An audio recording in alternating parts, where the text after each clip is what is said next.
Hi, I'm Charlie Rodman, Austin criminal defense attorney, and today we're going to talk about occupational licenses. An occupational license is a court order that allows you to drive while your regular license is suspended. It lasts for the term of the suspension, which can be anywhere from 3 months to 2 years. You cannot get an occupational license before your regular license is suspended. Even though it's called an occupational license, you are allowed to drive for things other than work. In fact, you're allowed to drive for essential household duties, which would include getting groceries, taking your kids to school, legal meetings, medical meetings, anything like that. Basically what I say is anything that's not entertainment related. So you're not allowed to go to the movies or bowling or go sing karaoke with an occupational license. There are two types of occupational licenses. One that have an ignition interlock device requirement. This is the blow device that you have to blow into to start the car and while you're driving. If you have that type of occupational license, there aren't restrictions about when you can drive or where you can drive, which sort of makes sense. If you have to blow into the device to start the car, the judge is confident that you're sober. Okay. The second type of occupational license, the one that does not have an ignition interlock device requirement, you have to tell the court what counties you need to drive and the times. But there are restrictions specifically on the times. You are only allowed to drive 12 hours a day.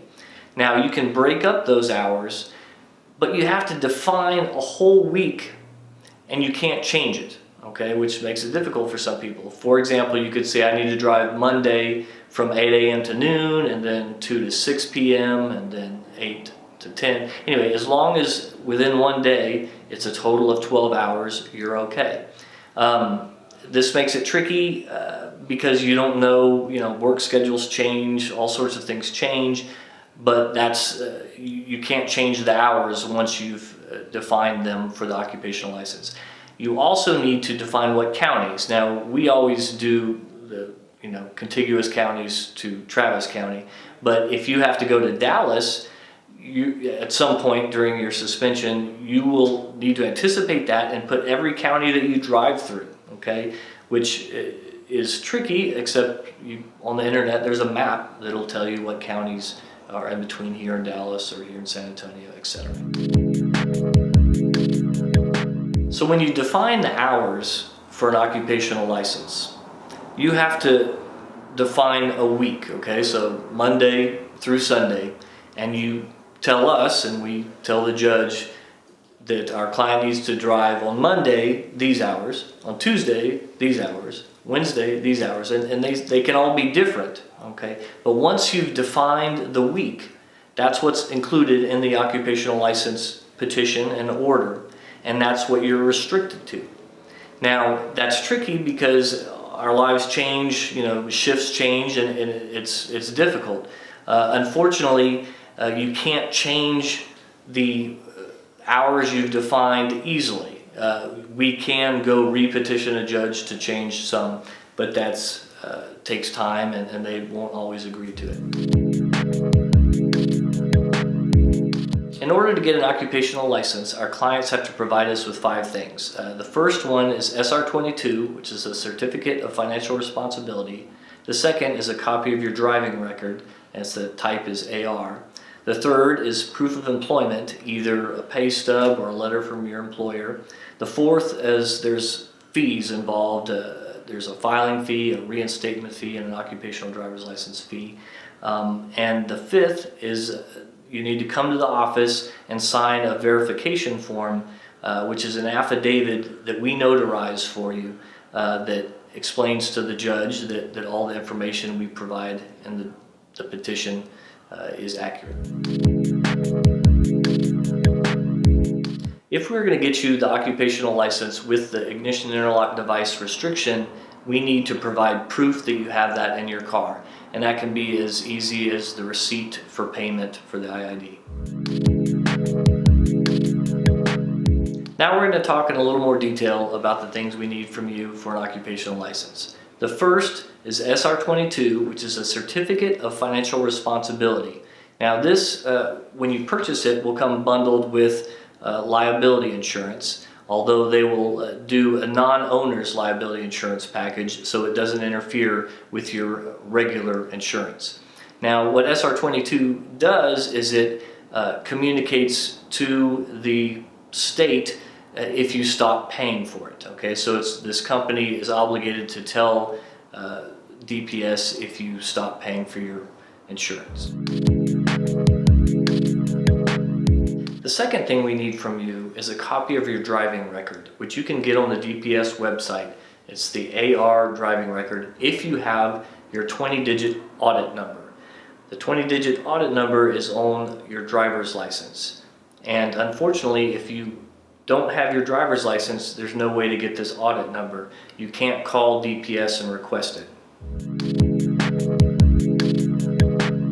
The third thing we need is proof of employment, okay? And this can be a pay stub or a letter from your employer, or sometimes we just take a copy of a badge that shows where you work. Generally, we just need to show the judge some evidence that you have a job. If you are self-employed, you can write your own letter, just a paragraph long, preferably on letterhead, describing your job and how you use vehicles to do it. If you're not employed at all, you can even write a letter just saying the types of household duties that you need to do. And even though it's up to the judge, generally the judge will accept kind of any plausible reason that you need to drive. The fourth thing we need are the filing fees, and that can either be $51 if we can file in JP5 or $298 if we have to file in the county court. We will always do the least expensive method that's available to us. Additionally, there will be a reinstatement fee that's between $100 and $135 and a $10 occupational license fee. All of these fees you would pay to us, and we will pay the courts for you. The last thing we'll need is for you to come to our office and sign the verification page right here, and we will notarize it for you. If you don't live in Austin, we will mail it to you and you can get it notarized wherever you live. Once you get us everything we need for an occupational license, it takes 1 to 3 business days for us to get a judge to sign it.